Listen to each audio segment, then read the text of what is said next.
ایک بزرگ گزرے حضرت ربیہ، صاحب تاریخ بغداد نے لکھا ہے کہ ان کے والد حضرت ابو عبد الرحمن فروغ چلے گئے تھے نماز کے لیے۔ والد آئے تھے سفر سے، کھانا وانا کھایا، غسل کیا، فارغ ہوئے تو پوچھتے ہیں اپنی اہلیہ سے کہ وہ میرا 30,000 دینار کدھر ہے؟ 27 سال بعد آئے ہیں تو باقی چیزیں نہیں پوچھی، پیسے پوچھے تو اہلیہ کہنے لگیں آپ نا مسجد نبوی شریف جائیں، نماز پڑھ کے آئیں، بتاتی ہوں پیسے کہاں ہیں۔ اب بیٹے جب گھر سے گئے تھے تو سادے لباس میں تھے، اب جب مسجد شریف پہنچے تو امامہ ہے، جبہ ہے، اور مسجد بھی معمولی نہیں، حضور کی مسجد ہے۔ اور حدیث پڑھانے کے لیے جب صاحبزادہ بیٹھا ہے تو سامنے حضرت حسن بصری جیسے لوگ، امام مالک جیسے لوگ سامنے بیٹھے ہیں، لوگ درس حدیث ہو رہا ہے۔ عصر کی نماز پڑھ کے نا تو کسی سے پوچھتے ہیں کہ کس کا پتر ہے، کس نصیبوں والی ماں کا بیٹا ہے، حضور کی مسجد میں بیٹھ کے دین پڑھا رہا ہے، کون ہے یہ؟ تو جن سے پوچھا تھا انہوں نے بتایا یہ کوئی ابو عبد الرحمن نام کے بزرگ ہیں جو 27 سال سے جہاد میں ہیں، یہ ان کا بیٹا ہے۔ حضور کی مسجد نبوی میں بیٹھے تھے تو گود میں آنسو گرنے لگے، کبھی حضور کا گنبد دیکھتے، کبھی سرور کائنات کا روضہ نور دیکھتے، کبھی بیٹا دیکھتے، کبھی ادھر کبھی ادھر۔ واپس لوٹ کے گھر آئے تو سعادت مند بیوی کا چہرہ دیکھا تو چھلک پڑے آنسو۔ بیوی سمجھ گئی کہ پتر کو حدیث پڑھاتا دیکھا ہے، سمجھ گئی تو دیکھتے شوہر کو کہنے لگی میں نے نا آپ کا 30,000 دینار آپ کے بیٹے کو عالم بنانے میں لگا دیا ہے، مجھے بتاؤ میں نے پیسے ضائع تو نہیں کیے، کوئی ضائع تو نہیں کیے؟ تو ہاتھ اٹھائے اور کہا میں رب کی بارگاہ میں دعا کرتا ہوں اللہ تجھے بہترین صلہ عطا کرے، تو نے تو میرے بیٹے کو رسول اللہ کے دین کا خادم بنا۔ بھائی یہ جو ذوق ہے نا، یہ جو ذوق ہے اس کو آپ سمجھیں، آپ اپنے بچوں کو کاش اس طرف لائیں۔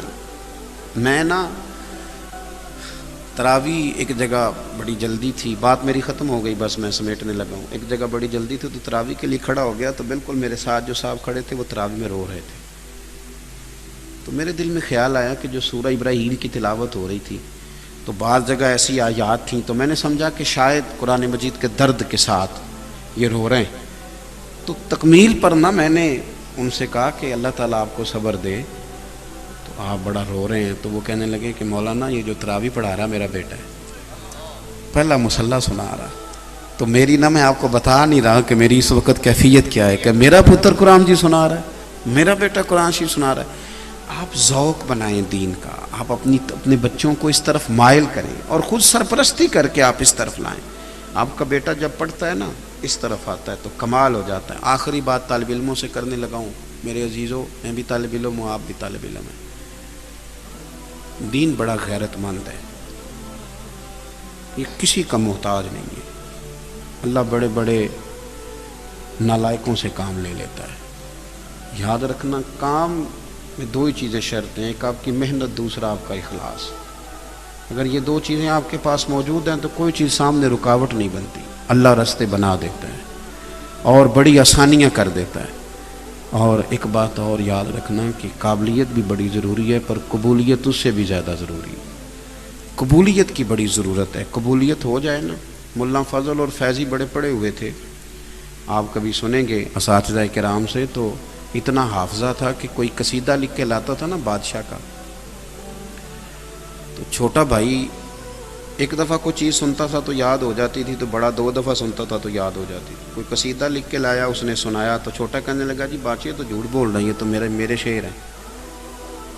اس نے سنا تھا تو سنا دیا، اب بڑا تصدیق کرتا چونکہ وہ 2 دفعہ سننے سے یاد کر لے، کہتا جی اسی کے شعر ہیں جی، مجھے بھی یاد ہے، کئی دفعہ میں نے سناؤں، تو وہ جب سنا دیتا بڑا بھی تو بادشاہ کو پکا ہو جاتا کہ چھوٹے کے شعر ہیں، اور انعام اس کو مل جاتا، لکھنے والے بیچارے کو تکلیف کا سامنا۔ اتنے بڑے تھے لیکن دنیا کمانے میں لگ گئے، بے نقطہ تفسیر لکھی پر دنیا کمانے، دولت کی طرف متوجہ ہو گئے، رہ گئے، لیکن اللہ نے اعزاز دیا تو حضرت مجدد الفسانی کو عطا فرمایا، مصلی پہ بیٹھتے تھے پر کمال کر گئے۔ اعلیٰ حضرت بریلوی کے زمانے میں بھی بڑے عالم تھے لیکن رب نے اعزاز دیا تو بریلی کے امام احمد رضا کو دیا۔ حضرت پیر مہر علی شاہ کے زمانے میں بھی بڑے عالم تھے لیکن اللہ نے اعزاز دیا تو ختم نبوت کی حفاظت کا تاج اللہ تبارک و تعالیٰ نے انہیں عطا فرمایا۔ تو آپ اپنے لیے قبولیت طلب کریں اللہ کے حضور اور آگے بڑھیں. اور یہ جو جوڑا جی میں عرض کرتا ہوں. دوسرا یہ کہ آپ اس بات کو اچھی طرح سمجھ لیں کہ آپ نے تو صرف تھوڑا سا آگے بڑھنا ہے. دین کے کام میں تھوڑی سی بھی کوشش کریں تو اللہ زیادہ مدد فرماتا ہے, زیادہ مدد کرتا ہے. میری طرح کے بہت سارے لوگ کہہ دیتے ہیں ہم نے بڑی محنت کی ہے پر اتنی نہیں کرنی پڑی. محنت تھوڑی ہوتی ہے, فضل ہی زیادہ ہوتا ہے, فضل ہی زیادہ ہوتا ہے. میں تو اکیلا ہی چلا تھا جانب منزل مگر لوگ ملتے ہی گئے پھر کارواں بنتا گیا. تو خوب آپ توجہ رکھیں گے. یہ جو دستاریں ملتی ہیں نا, حضرت محدث اعظم پاکستان رحمۃ اللہ علیہ آپ کے شاگرد فرمایا کرتے تھے کہ حضرت کہتے تھے کہ جو مجھے دستار ملی تھی نا فراغت کے وقت میں نے سنبھال کے رکھی ہوئی ہے, قبر میں بھی ساتھ لے کے جاؤں گا, اس لیے کہ یہ میرے سر پہ دستار ہے. یہ میرے اساتذہ نے مجھ پر اعتماد کیا, مجھ پر اعتماد کیا کہ اب میں رسول اللہ صلی اللہ علیہ وسلم کا دین تھوڑا سمجھنے کے میں قابل ہو گیا. یہ اعتماد کیا. تو آپ اس پر خوب توجہ کریں گے. ہم جو عوام ہیں ہمیں چاہیے کہ علم کا شوق پیدا کریں, اپنے بچوں کی توجہ دلائیں, خود بھی تھوڑا سا قریب آئیں علم کے. مدارس کی مضبوطی میں اپنا اخلاقی کردار ادا کریں. جو تھوڑی تھوڑی تنقید ہونے لگتی ہے گلی محلوں میں, اس سے بچیں. اخلاقی کردار ادا کریں. کوئی کمزوری آ جاتی ہے, انسان ہیں, کمزوریاں ہوتی ہیں, آگے بڑھ کے ان کی اصلاح کی کوشش کریں. لیکن یہ کہ کوئی ایسی محاذ آرائی نہ بنائیں جس سے دین کی کاز کو نقصان پہنچے. حضرت ماں باپ کے تعلق سے نا وسوسے بعض دلوں میں آ جاتے ہیں. کچھ بچے ایسے ہیں جو باہر بیٹھے ہیں, کمائیاں کر رہے ہیں, ابا انہیں فون کرتا ہے کہ بیٹا پیسوں کی ضرورت ہے. اس کے دل میں خیال آتا ہے کہ دیکھو ابا طبیعت نہیں پوچھتا, پیسے مانگتا ہے. حضور صلی اللہ تعالی علیہ وسلم نے رہنمائی کر دی. نوجوان نے کہا حضور ابا پیسے مانگتا ہے. شارحین نے لکھا ہے یہ جو اس حدیث میں اس نے پوچھا ہے نا, کہ اس کا معنی یہ ہے کہ وہ پیسے اس کے اپنے کمائے ہوئے تھے, وراثت کے نہیں تھے. جیسے بیٹا الگ سے کوئی کمائی کرتا ہے, تو اس نے کہا میرے ابا جی مجھ سے پیسے مانگتے ہیں, تو حضور حکم کیا ہے؟ اب سوال کا جواب یہ تھا کہ حضور کہتے دے دے یا نہ دے, دو ہی باتیں ہیں نا. اس نے کہا حضور والد پیسے مانگتا ہے. آپ جاتے ہیں موٹیویشن سپیکر کے پاس کہانیاں سننے, آپ چلے جاتے ہیں کسی فلانے آدمی کے پاس ذہن سازی کرنے. او بھائی باہر سے سالن لینے وہ جائے جس کے گھر نہ ہو. آپ باہر کیوں جاتے ہیں؟ آپ کو تو سارا کچھ مدینے والے رسول نے عطا فرمایا ہے. آپ کا تو اپنا گھر سارا بھرا ہوا ہے, آپ یہاں سے فیض لیں. حضور نے ہر چیز دینی علم کی بس اہمیت کو سمجھی. آپ کے سامنے چیزیں کھل جائیں گی.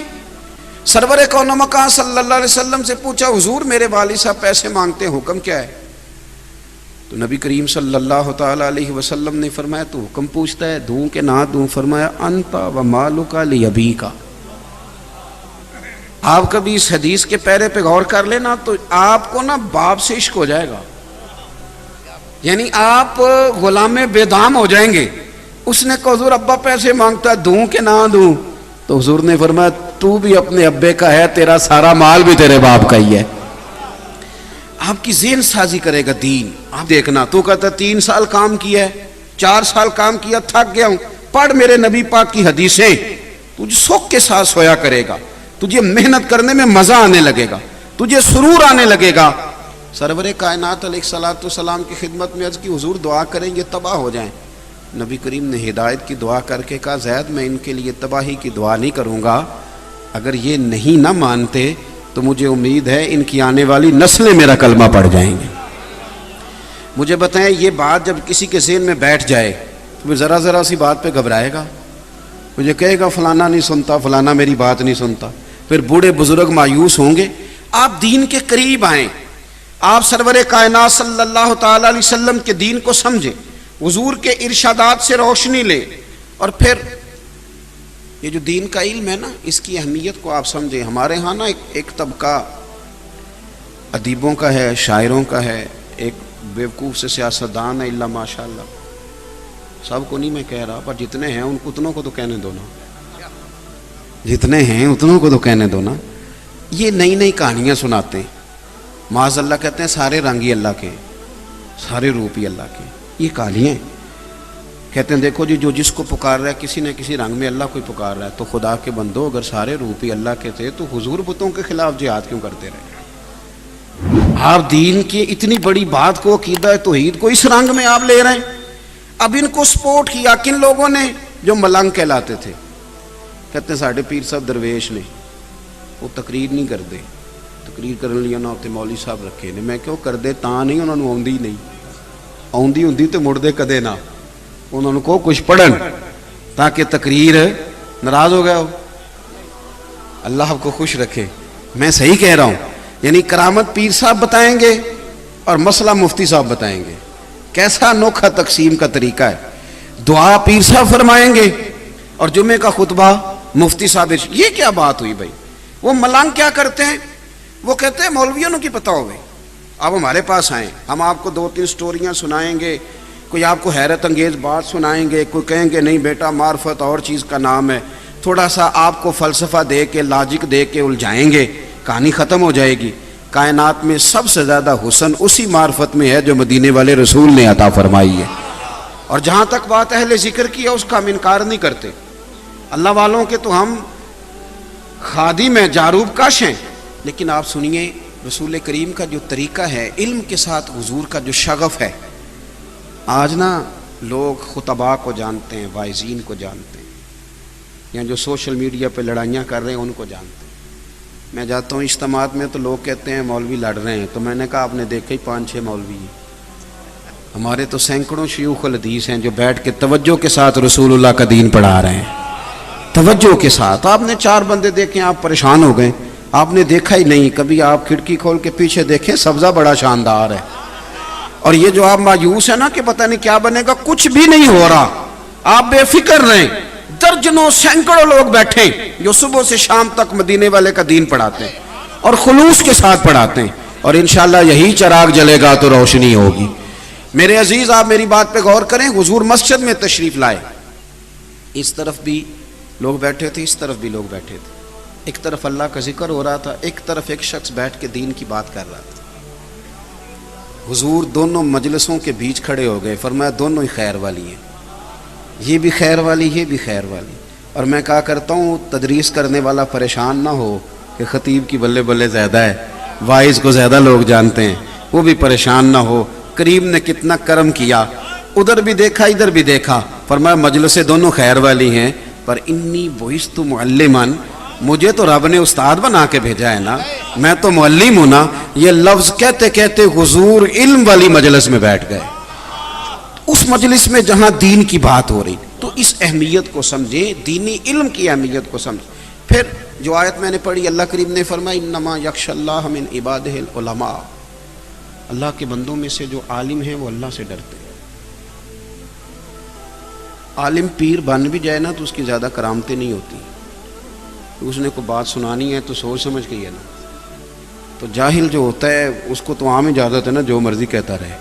علم خشیت پیدا کرتا ہے, جسے جس چیز کا پتہ چل جاتا ہے نا پھر اس سے ڈرتا ہے, خشیت پیدا کرتا ہے. حضرت عبداللہ ابن مسعود رضی اللہ تعالیٰ عنہ فرمایا کرتے تھے کثرت کیلو کال والا عالم نہیں ہوتا. وہ تو آپ ویسے پنچایت میں بیٹھے ہیں تو کچھ بندے ایسے ہیں جو بولنے نہیں دیتے, بالکل ان پڑھ ہیں, کہیں سے نہیں پڑھے, بڑی باتیں کرتے ہیں, بڑی داستانیں, ان کے پاس آپ بیٹھے ہو تھکنے نہیں دیتے, اور بات ان کی کہاں سے شروع ہوتی ہے وہ ختم ہی نہیں ہوتی, تو آپ ان کو عالم تھوڑا سمجھ لیں گے. حضرت عبداللہ ابن مسعود یہ آیت پڑھ کے فرمایا کرتے تھے کثرت کیلو کال والا عالم نہیں ہوتا, بلکہ رب سے زیادہ ڈرنے والا عالم ہوتا ہے, جس کی باتیں محتاط ہوں, جس کی گفتگو محتاط ہو, جس کا لب و لہجہ محتاط ہو. یہ ذوق جب طبیعت کے اندر آتا ہے علم کا, پھر ساتھ ساتھ خشیت آتی. آپ بڑے لوگوں کو دیکھ لیں, ان کے دعوے کوئی نہیں تھے. آج تو ہمارے بڑے بڑے القابات ہیں, اور جو روایتی نقیب ہوتے ہیں محافل میں انہوں نے پکے لقب یاد کر لیے ہوتے ہیں, جو آتا ہے سب کے ساتھ ایک ہی جڑ دیتے ہیں, پکے کٹھے یاد کر لیے. ان کو نہیں پتہ یہ بندہ اس کا اہل ہے کہ نہیں, وہ کہہ دیتے ہیں, بول دیتے ہیں. عزیز بھائی آپ دیکھیں کہ حضرت عمر فاروق رضی اللہ تعالیٰ عنہ کی نبی پاک نے شانیں بیان کی. شانیں, حضور نے کہا جس گلی سے میرا عمر گزرے شیطان رستہ بدل جاتا ہے. حضور صلی اللہ تعالیٰ علیہ وسلم نے فرمایا میرے بعد اگر نبی ہوتے تو خطاب کے بیٹے عمر ہوتے. لیکن علم خشیت پیدا کرتا ہے نا, جب کوئی جان لیتا ہے پھر وہ ڈرتا ہے.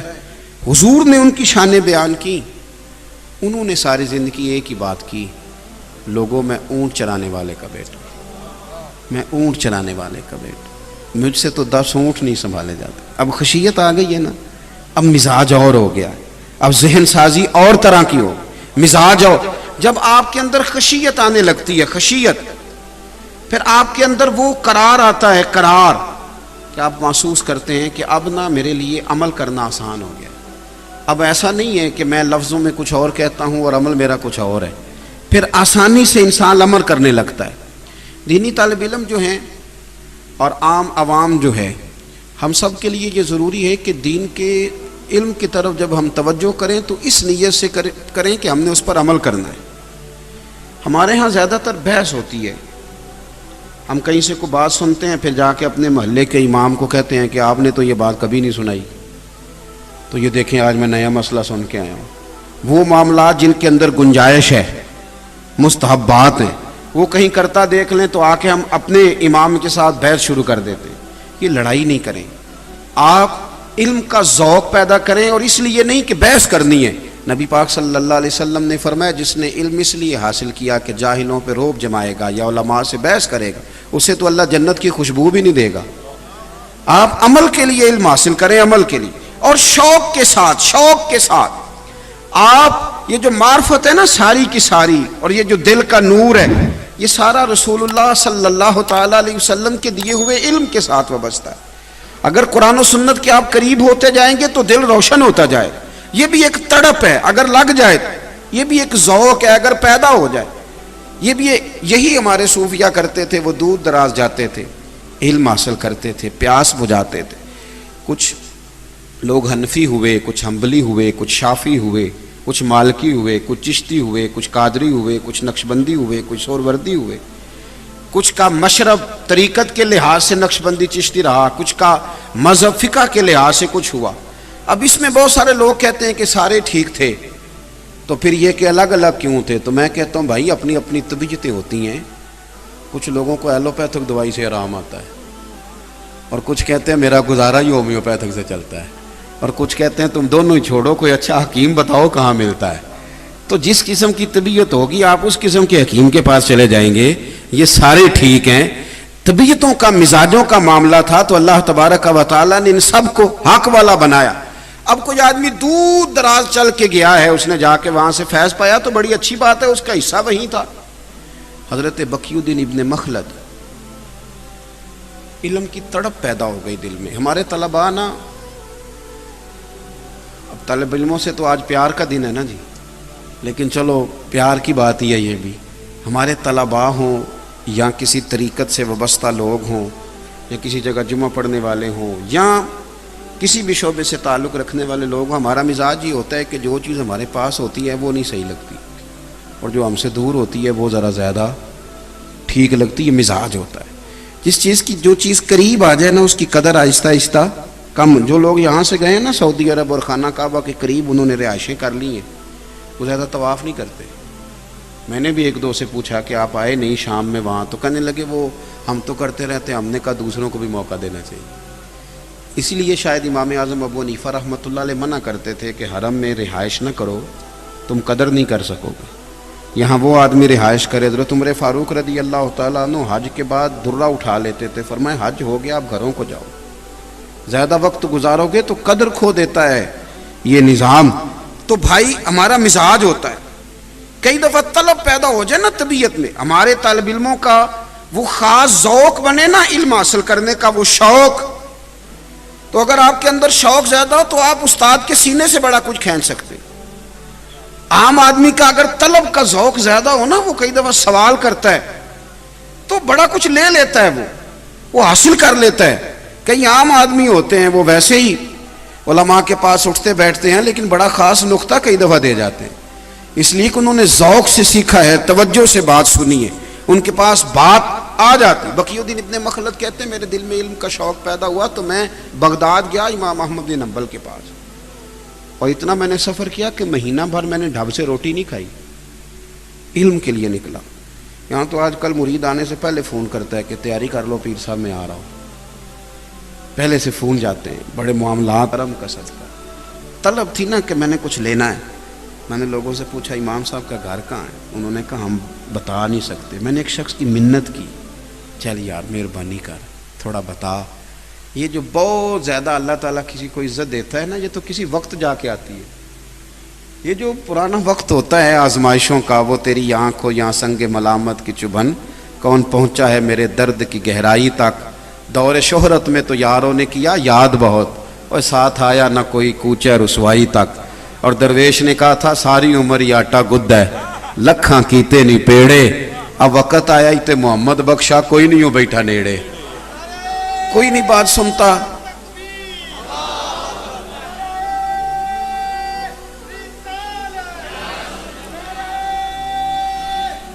سنیں جی، حضرت امام احمد بن حنبل کا کوئی گھر کا پتہ بتانے کو بھی تیار نہیں۔ ایک شخص کی منت کی تو وہ کہنے لگا میں نہ صرف اشارہ کروں گا، میں صرف اشارہ کروں گا، اور وہ بھی آنکھ سے۔ ڈر بڑا لگتا ہے حکومت وقت سے، ایسے بھی حالات آتے ہیں، ایسے بھی حالات آتے ہیں، کئی دفعہ عوامی سطح پہ پیدا کر دیے جاتے، کئی دفعہ حکومتی سطح پہ پیدا کر دیے جاتے، مشکل کر دیا جاتا ہے گھر سے نکلنا۔ وہ کہتے ہیں کہ میں پہنچ گیا دروازے تک، اشارہ کیا کہ یہ گھر ہے۔ اللہ اکبر۔ فرماتے ہیں مجھے ذوق تھا نا علم پڑھنا ہے اور استاد سے پڑھنا ہے، مرشد سے فیض کا ذوق تھا نا۔ کہتے ہیں اگلی صبح پھر میں علم پڑھنے آیا، میں نے کپڑے پھاڑ لیے، ٹوپی اتار لی، ہاتھ میں مانگنے والا کاسا پکڑ لیا۔ او تینوں لب دیں آپ گواچے، سانو اپنی خبر نہ کوئی، ساتھوں پارے نی ککھ گلیاں دے، ہن تے آکھ دے لوگ شدائی، ننگ نموس دا ساڑ کے چولا، اساں گل پہنے ہیں تاج گدائی، وہ سجنا اپنا آپ گوایا تاں یار نے چاہتی پائی۔ فرماتے ہیں وہ کاسا گدائی، میں دروازے دروازے مانگنے لگا، کوئی ایک آنا دیتا، کوئی دو دیتا، کوئی ایک دینار، کوئی تین، مانگتے مانگتے پھر دروازہ امام احمد بن حنبل کا آیا، میرے مرشد کا گھر آیا، میرے استاذ کا۔ وہ جب نکلے نا ایک دینار لے کے، تو ان کا چہرہ دیکھا تو میں رو پڑا۔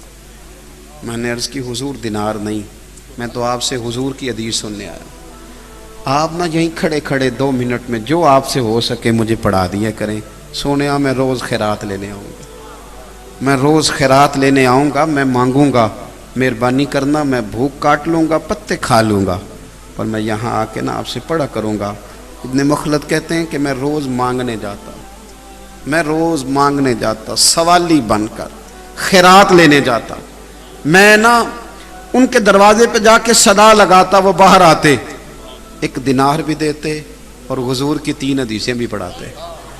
کہتے ہیں میں نے نا سوالی بن کے، فقیر بن کے رسول اللہ کا دین پڑھا، وقت بدل گیا، حالات تبدیل ہو گئے، حکومت بدل گئی، امام صاحب کا مدرسہ لگ گیا، دارالحدیث کھل گیا، دور دراز سے طلباء آ کے بیٹھے، جب مدرسہ سجا تو یہ فقیر بھی پہنچا۔ کہتے ہیں سارے بیٹھے تھے، جب میں گیا تو امام اٹھے اور مجھے سینے سے لگایا، فرمایا سجنا پڑھا ساری دنیا نے ہے، پر جو تو نے پڑھا ہے انشاءاللہ مجھے مرتے دم تک یاد رہے گا۔ تیرا پڑھنا بھی کمال ہے، میرا پڑھانا بھی کمال۔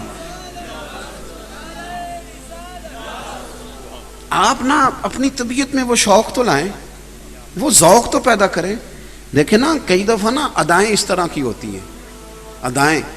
فقیر کے پاس درویش آیا تو اس نے اس محبت سے بیٹھ کے حاضری دی، اس محبت سے بیٹھ کے کہ فقیر نے فوراً ہی دستار اتار کے سر پہ رکھی، تو پیر بھائی بھی کئی دفعہ مقابلہ کر لیتے ہیں نا، انہوں نے کہا حضرت جی یہ آپ نے کیا کیا؟ تو فرمانے لگے یار اس کی ادائیں ایسی تھیں، اس نے مجھے رڑکا ہے اور مکھن نکال کے لے گیا ہے، تو لسی بچی ہے، پانی ڈالتے جانا پیتے جانا۔ کیا بتائیں، رنگ ہی اس طرح کا تھا اس شخص کا۔ کچھ طلباء میں، کچھ لینے والوں میں ذوق ہوتا ہے، اپنا ذوق بنائیں۔ ایک بات میں نے والدین کے لیے بھی کرنی ہے، زیادہ میں نے باتیں نہیں کرنی، اس لیے کہ یہ تو میری ڈیوٹی لگا دی گئی تھی آج کہ آپ نے آنا ہے۔ حضرت نے کئی دفعہ فرمایا، ورنہ میں سمجھتا ہوں کہ جہاں بھی علماء موجود ہیں وہ دین کی بات ہی کر رہے ہیں، جہاں بھی کر رہے ہیں۔ تو بہت ساری باتیں آپ نے ان میں سے سنی ہوئی ہیں، میری تو ڈیوٹی تھی آج بات کرنے کی، تو میں کر رہا ہوں، اور الحمدللہ سعادت سمجھ کے کر رہا ہوں، اور دل کی بڑی خوشی کے ساتھ کر رہا ہوں کہ مجھے رسول اللہ کے دین پڑھانے والے ایک ادارے میں بیٹھنے کا موقع مل رہا۔ حضرت نے ختم نبوت کے تعلق سے بات کرنے کا اشارہ کیا۔ ہمارا ایمان ہے کہ حضور آخری رسول ہے، نبی کریم صلی اللہ تعالی علیہ وسلم کے بعد کوئی نبی، یہ بات بڑی ضروری ہے۔ ایک تو ہے علمی مسئلہ اور ایک ہے عوام کے لیے سمجھنے کی بات۔ وہ بھلا کیا ہے؟ وہ یہ ہے کہ ختم ہے ہمارے لیے حضور کی تعلیمات پر ہر شے، ہمیں دائیں بائیں جانے کی ضرورت ہی نہیں، ہمیں ضرورت نہیں۔ یعنی جس بندے کو گھر سے کسی چیز کی کمی رہ جائے وہ باہر جاتا ہے نا، ضرورت ہی نہیں. اس لیے ہمارے علماء نے لکھا ہے کہ کسی جھوٹے آدمی نے دعویٰ نبوت کیا تو جس نے دلیل مانگی وہ بھی کافر ہو جائے گا. تو دلیل مانگی کیوں؟ مانگنے کی ضرورت کیا تھی؟ حضور کے بعد کسی نبی کی ضرورت پاما سونے ملن ہزاراں. ضرورت کیا ہے؟ ضرورت نہیں. اور ایک پہلو ختم نبوت کا اور بھی ہے. حضرت عمر فاروق رضی اللہ تعالیٰ عنہ مسجد نبوی شریف میں بیٹھ کے تورات پڑھ رہے تھے. حضور تشریف لے آئے. کیا کر رہے ہو؟ حضور حضرت موسیٰ کلیم پر نازل ہونے والی کتاب پڑھ رہا ہوں. تو حضور نے جلال فرمایا. اس مفہوم کو بھی آپ سمجھیں. یہ ہمارے لیے عوام کے لیے سمجھنا یہ بھی بڑا ضروری. کیا کر رہے ہو؟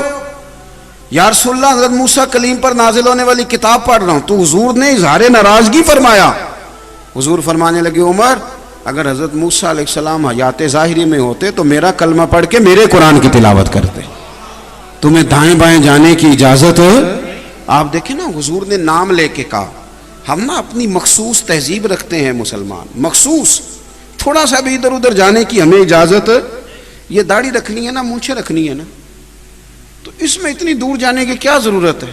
لیکن اللہ کے رسول صلی اللہ علیہ وسلم نے یہاں بھی حد بندی کر کے فرمایا تم نے داڑھی بڑی رکھنی ہے، مونچھیں چھوٹی رکھنی. یہودیوں کی مخالفت کرنی. وہ اس طرح کرتے ہیں کہ مونچھیں بڑی کرتے. تم نے یہ کہا یہ امامہ باندھنا تھا نا، تو حضور نے ہمیں حد بندی بیان کی. فرمایا وہ بغیر ٹوپی کے امامہ باندھتے ہیں، تم نے امامے پہ ٹوپی پر امامہ باندھنا ہے. ان کی مخالفت کرنی. ہمیں نا ہر چیز خاص کر کے حضور نے عطا فرمائی، خاص کر کے. اس لیے ختم نبوت کا یہ معنی بھی یاد رکھیں کہ ہمیں آگے پیچھے جانے کی ضرورت ہی نہیں. حضور نے ہمارے لیے کوئی کمی چھوڑی. اچھا ایک بات اور یہاں یاد آ گئی. نبی پاک صلی اللہ علیہ وسلم کا قول بھی محفوظ ہے، فعل بھی محفوظ ہے، اور حضور کا خاموش رہنا بھی کتابوں میں محفوظ ہے. حضور کا چپ رہنا بھی محفوظ ہے. آپ کہیں گے چپ رہنا کیسے محفوظ ہے؟ تو پوچھئے گا مفتی صاحب سے، علماء سے. ایک حدیث قولی ہوتی ہے، ایک فعلی ہوتی ہے، ایک تقریری ہوتی ہے. یہ تقریری حدیث کون سی ہوتی ہے؟ کہ حضور کے سامنے کوئی کام کیا گیا، اگر حضور خاموش رہے، منع نہیں کیا تو وہ چیز بھی جائز ہو گئی. معنی کیا ہے؟ حضور کا چپ رہنا بھی محفوظ ہے. یہاں حضور چپ رہے تھے، لہذا یہ بات بھی، اس کو حدیث تقریری کہتے. ہمیں ادھر ادھر جانے کی ضرورت کیا ہے؟ حضور کے تو اشارے بھی محفوظ ہیں. اگر حضور نے کہہ دیا نا میں اور یتیم کی پرورش کرنے والے جنت میں اس طرح جائیں گے جس طرح یہ دو انگلیاں جڑی ہوئی ہیں، تو ہر محدث نے انگلیاں کھڑی کر کے جوڑ کے دکھایا ہے کہ حضور نے کہا تھا یوں انگلیاں جڑی ہوئی ہیں. معنی کیا ہے مسلمانوں؟ میرے نبی کے اشارے بھی کتابوں میں محفوظ ہیں. اشارے تک کتابوں میں محفوظ ہیں. تو جن کے پاس اتنا کچھ محفوظ ہو انہیں آگے پیچھے جانے کی ضرورت پڑتی ہے؟ صرف ضرورت یہ ہے کہ آپ نا تھوڑا سا مضبوط ہو. ہمارے بچے کیا کرتے ہیں؟ جو رات کو نا ٹی وی پہ فیشن دیکھتے ہیں سویرے کر لیتے ہیں. جو آدمی سویرے اچھا سا تیار ہو کے نکلے لوگ اسے بھی کہتے ہیں، پھر کہتے ہیں پیارا لگ رہا ہے. لیکن اگر وہ داڑھی کو کنگھی کر کے نکلے، امامہ باندھ کے نکلے، تعریف اس کی بھی کرتے ہیں. پر پتہ کیا کہتے ہیں؟ کہتے ہیں کتنا نورانی چہرہ ہے. اب تعریف ہی کتنی ادب والی، کتنی حسین ہو گئی. تو آپ نا حضور کے در دولت پہ آئیں، نبی کریم علیہ السلام کے دروازہ نور پہ اپنے آپ کو لے کے آئیں. آپ محسوس کریں گے کہ اللہ نے دل روشن کر دیا ہے، طبیعت ٹھنڈی ہو گئی، انشراح صدر نصیب ہو گیا. قریب آئیں دین کی باتوں کو سیکھیں تھوڑا تھوڑا کر کے آپ اپنی طبیعت میں. اور شرط یہ ہے کہ عمل کرنے کے لیے سیکھیں، بحث کے لیے نہیں، تکرار کے لیے نہیں، ہر وقت لڑائی. اب تو فیس بک پہ وہ لوگ بھی مفتی بن گئے جن بیچاروں کو کچھ پتہ نہیں. اور اللہ جانتا ہے ایسے ایسے سوال کرتے ہیں بعض اوقات کہ میں کہتا ہوں آپ کا سوال بتا رہا ہے کہ آپ سوال نہیں پوچھنا چاہتے، آپ تو کوئی نیا الجھاؤ پیدا کرنا چاہتے ہیں. پوچھنے والے کا سوال بھی بتاتا ہے کہ یہ کہاں الجھا ہوا ہے، کہ قبر کہاں ہے. اس سے بڑا بھی کوئی خوش قسمت ہوگا خدا کی ساری رحمتیں جس کی قبر پہ پہنچ جائیں. قبر کہاں ہے؟ حضور قبر پہ کھڑے ہوئے. ویسے تو وارث جنازہ پڑھ لیں تو دوسرا جنازہ نہیں ہوتا، حقیقی ولی جنازہ پڑھ لے تو نہیں ہوتا، لیکن حضور ہی تو حقیقی وارث ہیں امت کے. حضور ہی تو حقیقی وارث ہیں. تو حضور نے قبر پہ کھڑے ہو کے فرمایا بناؤ بھائی صفے، میں دوبارہ جنازہ پڑھاؤں گا. سب سے پہلے تو یہ سمجھ لیں کہ اللہ کے محبوب صلی اللہ تعالیٰ علیہ وسلم نے فرمایا کہ علم کا طلب کرنا میں نے مرد و عورت پر ویسے ہی فرض کر دیا ہے. ضروری ہے مسلمان مرد اور عورت پر. اگرچہ اس حدیث سے مراد ضروریات کا علم ہے، کہ جس کو جتنی علم کی ضرورت ہے اپنی ضرورت کا مسئلہ سیکھنا ہر شخص کے لیے ضروری ہے۔ کیوں؟ اس لیے کہ آپ کسی بھی محکمے سے تعلق رکھتے ہیں نا جب، تو اس کے تعلق سے جو ضروری باتیں ہوتی ہیں وہ سکھائی جاتی ہیں۔ آپ اگر گاڑی چلانے کے لائسنس کو حاصل کرنا چاہیں گے تو آپ کو بتائیں گے کہ یہاں رکنا ہے، یہاں اشارہ دینا ہے، یہاں آگے بڑھنا ہے، یہاں یہ قاعدہ ہے، یہاں یہ قانون ہے، آپ کو سکھایا جائے گا۔ اور جب آپ اس کو سیکھ لیں گے اور ان کی ہدایت کے مطابق آپ ساری چیزوں کو کرنے لگ جائیں گے، پھر وہ آپ کو ایک کارڈ ایشو کریں گے کہ اب تو اس قابل ہے کہ تو اس گاڑی کو چلا سکے۔ بس آپ بات کو سمجھ لیں، ہم بھی اپنے طالب علموں کو نا قاعدے قانون سکھاتے ہیں، اور جب وہ سیکھ لیتے ہیں تو ایک ان کے ہاتھوں میں سند دیتے ہیں، ایک ان کے سر پہ دستار رکھ دیتے ہیں۔ جس طرح آپ روٹین کی گاڑی چلائیں تو آپ کو قاعدے قانون سیکھنے ہوتے ہیں، اس طرح زندگی کی جس نے گاڑی چلانی ہے نا، زندگی کی گاڑی، اس کے لیے ضروری ہے کہ جس رستے سے وہ گزرے وہاں وہ سیکھے کہ یہاں میرا دین مجھے کیا کہتا ہے۔ اگر وہ تاجر ہے تو مسائل تجارت کو سیکھے، اگر عام آدمی ہے، مال آ گیا ہے، زکوٰۃ فرض ہو گئی ہے تو زکوٰۃ کے مسائل سیکھے گا، نکاح کا وقت آئے گا تو نکاح اور طلاق کے مسائل سیکھے گا۔ ہماری طبیعتوں میں کچھ تلخی ہے، ایک دوسرے کے لیے کچھ سختی ہے، گھروں میں ایک مستقل جنگ ہے میاں بیوی کے درمیان، اور جس طرح دو مختلف محاذوں پر لوگ کھڑے ہوتے ہیں اور ایک دوسرے کے لیے وہ اپنے دل کے اندر یہ کڑن رکھ رہے ہوتے ہیں کہ کس طرح میں اس سے جیت جاؤں، یہ نظام ہے۔ بچے بہت سارے گھروں میں الا ماشاءاللہ کچھ گھروں میں بچے مشکل کا شکار ہوتے ہیں کہ ابا کا ساتھ دینا ہے کہ اماں کا ساتھ دینا ہے۔ یہ کٹھن اور آزمائش اور تکلیف کب پیدا ہوئی؟ جب میاں بیوی نے دین نہیں پڑھا، ایک دوسرے کے حقوق کو نہیں سمجھا۔ اگر چیزیں ان کی طبیعت میں رچ بس جاتی، وہ خاص ارشادات جو حضور نے ان دونوں کے تعلق سے بیان کیے تھے۔ ڈاکٹر اقبال کہتے ہیں کہ ایک نوجوان لندن میں آ کے مجھ سے کہنے لگا کہ میں بیوی کو نہیں رکھوں گا، ختم ہو گئی بات، بڑے جھگڑے ہیں، بڑی کہانیاں ہیں۔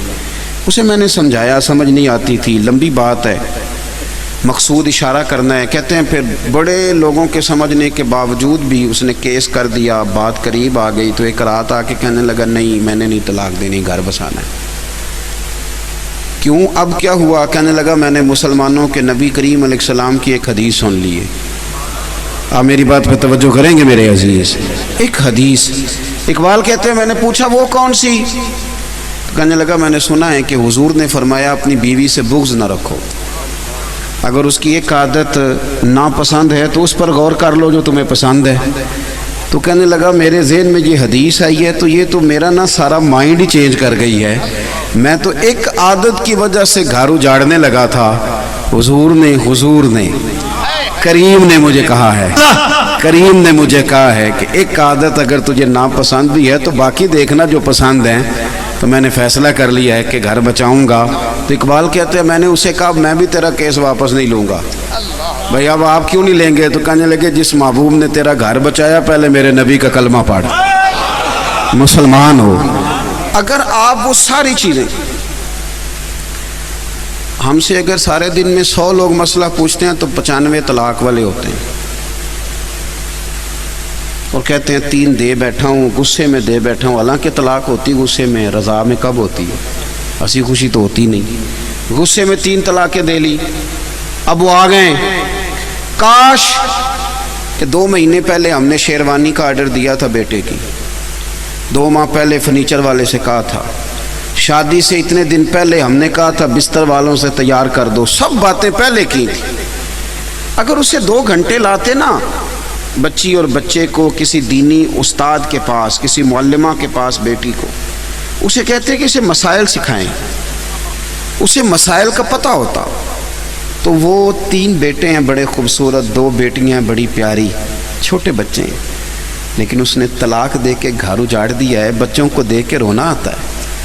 اگر اسے مسئلے کا پتہ ہوتا کہ 3 طلاقیں اکٹھی نہیں دی جاتی، اس سے بچنا چاہیے، تو کتنے گھر بچتے تھے۔ لیکن ہم نے یہ کیا کہ ہم نے اسے کہا شیروانی نہیں لیٹ ہونی چاہیے. ہم نے اسے کہا کہ دیکھنا گاڑی جو ہے وہ نئی بک کرائی ہے, وہ داماد کو وقت پہ دینی ہے. اگر ہم دینی علم کی اہمیت کو سمجھتے, رسول کائنات سرور کون و مکان صلی اللہ علیہ وسلم نے فرمایا, سیدنا امیر معاویہ رضی اللہ تعالیٰ عنہ حدیث کے راوی ہیں, حضور فرماتے ہیں, کریم محبوب فرماتے ہیں کہ یاد رکھو جس کے ساتھ رب بھلائی کا ارادہ کرنا چاہے اسے دین کی سمجھ عطا فرماتا ہے, اسے دین کی سمجھ عطا کرتا ہے جس کے ساتھ اللہ بھلائی کا ارادہ کرنا چاہے. پہلے تو دینی علم کی اہمیت کو سمجھیں, ہمیں اس کی ضرورت کتنی ہے.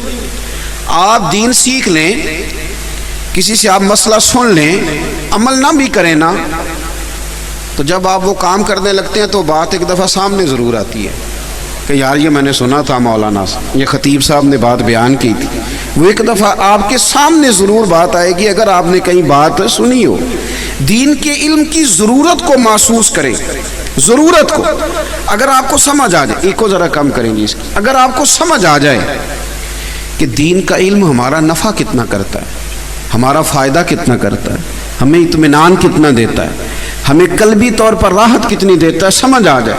گھروں کے اندر جو خوبصورت, دیکھیے ایک حدیث ہے حضور کی, والدین ایک توجہ کریں, ہمیں نہ تیزی سے بہکایا جا رہا ہے دینی علوم کے خلاف. ہمارے لبرل قسم کے منسٹر روز ٹی وی پہ بیٹھ کے کہتے ہیں کہ مولوی بچوں کو پروفیسر نہیں بناتے, انجینئر نہیں بناتے, ڈاکٹر نہیں بناتے. یہ دیکھو جی, یہ مدرسے کا بچہ ڈاکٹر کیوں نہیں بنتا؟ میری بات پہ توجہ ہے آپ دوستو؟ یہ خاص بات ہے, اس موقع پہ میں کرنے لگا ہوں, سوال کا جواب دینے لگا ہوں. میڈیکل کالج الگ ہوتا ہے اور کامرس کالج الگ ہوتا ہے, اردو یونیورسٹی الگ ہے. جس بندے نے بی کام آئی کام کرنا ہے وہ میڈیکل کالج نہیں جاتا, وہ کامرس کالج میں جاتا ہے. اور جس نے میڈیکل پڑھنا ہے وہ کامرس کالج نہیں جاتا, وہ کہاں جاتا ہے؟ Medical college. میری بات کی سمجھ آ رہی ہے؟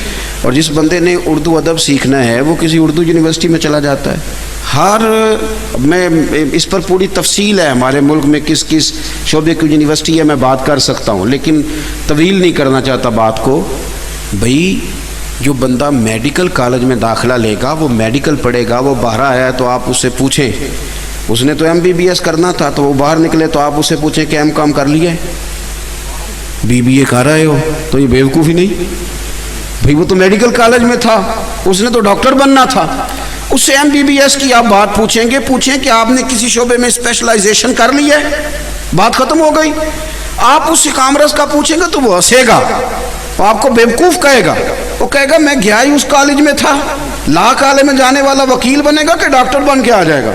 عجیب آپ بات کر رہے ہیں. اور وہ میڈیا جو آپ کو بٹھاتا ہے وہ آپ کو سمجھا ہی نہیں رہا کہ خدا کے بندے جو مدرسہ ہے وہ تو اس لیے ہے کہ قرآن و سنت کا بندہ اسپیشلسٹ بنے. یہ عجیب بات ہے. اگر آپ ہم پہ یہ اعتراض کریں گے کہ آپ کا بچہ ڈاکٹر نہیں بن رہا, تو پھر ہمارا سوال ہے کہ جن کو آپ نے ڈاکٹر بنایا تھا مفتی کیوں نہیں بنے؟ ہمیں بتاؤ نا, ان کو آپ نے مولوی کیوں نہیں بنایا؟ آپ ان کو مولوی بنا دیں, ہم اپنے بچوں کو ڈاکٹر بنا دیتے ہیں. عجیب آپ سائنس لڑا رہے ہیں, اور جو آپ کے دل میں آتا ہے بچے جی ڈاکٹر نہیں بن رہے. بھائی یہ علیحدہ سے ایک اسپیشلسٹ ہونے کا الگ سے ایک اسکول آف تھاٹ ہے, یہاں الگ سے ایک تعلیم دی جاتی ہے, ایک پورا نصاب ہے, اس کو پڑھایا جاتا ہے, پورے اسباق ہیں, پوری ترتیب ہے. تو بچوں کے والدین کو گمراہ, پھر کہتے ہیں مدارس کے اندر خرابیاں بڑھی ہیں, تو کالجوں میں نہیں ہیں. یونیورسٹیوں کے جو حالات آپ کے ادارے بتاتے ہیں وہ کسی سے پوشیدہ ہیں. ہم نہ یونیورسٹی کے خلاف بات کرتے ہیں نہ کالج کے خلاف, اس لیے کہ تم تفریق کرتے ہو کہ یہ تمہارا ہے تو وہ ہمارا ہے. ہم نہیں تفریق کرتے, مدرسے کے بچے بھی ہمارے ہیں, کالجوں کے بچے بھی ہمارے ہیں, یونیورسٹیوں کے بچے بھی ہمارے ہیں. اس لیے ہم تفریق نہیں کرتے, تم تفریق کرتے ہو. فلانی خرابی ہے, تو بھئی اگر کسی جگہ خرابی ہوتی ہے تو خرابی دور کی جاتی ہے, وہ جگہ بند نہیں کی جاتی.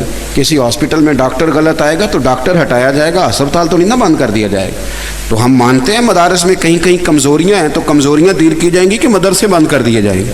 تو یہ عجیب آپ بات کرتے ہیں. تو مدرسوں کے جو بچوں کے جو والدین ہیں وہ بعض اوقات ان پریشانیوں کا شکار ہوتے ہیں. پھر کئی دفعہ یہ بھی کہا جاتا ہے کہ ان کو نوکری کہاں ملے گی, کھائیں گے کہاں سے؟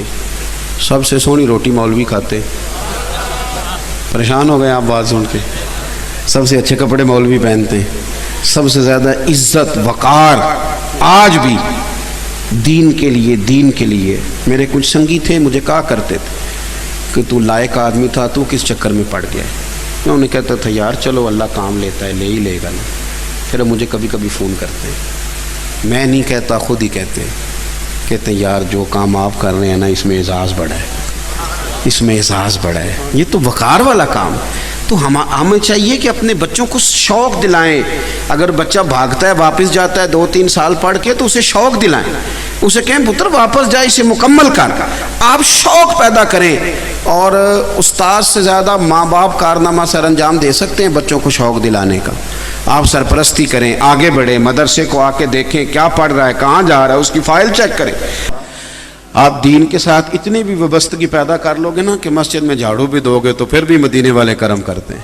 تو اگر آپ دین کی ڈیوٹی کرنے لگ جائیں اخلاص کے ساتھ تو پھر کتنی بندہ نوازی ہوگی۔ اللہ کے حضور دعا ہے اللہ تعالیٰ اس ادارے کو آباد و شاد فرمائے۔ اللہ کریم ہم جو جانتے ہیں، جو کہتے ہیں، اس پر ہمیں عمل کی توفیق دے۔ اتنے سارے آپ لوگ تشریف لائے ہوئے ہیں، کوشش کرنا اپنی وابستگیوں کو موڑنا مذہب کی طرف۔ اللہ تبارک و تعالی ہمارے دلوں کے قبلے، سوچوں کے زاویے درست کر دے۔ آخر دعوانا الحمدللہ۔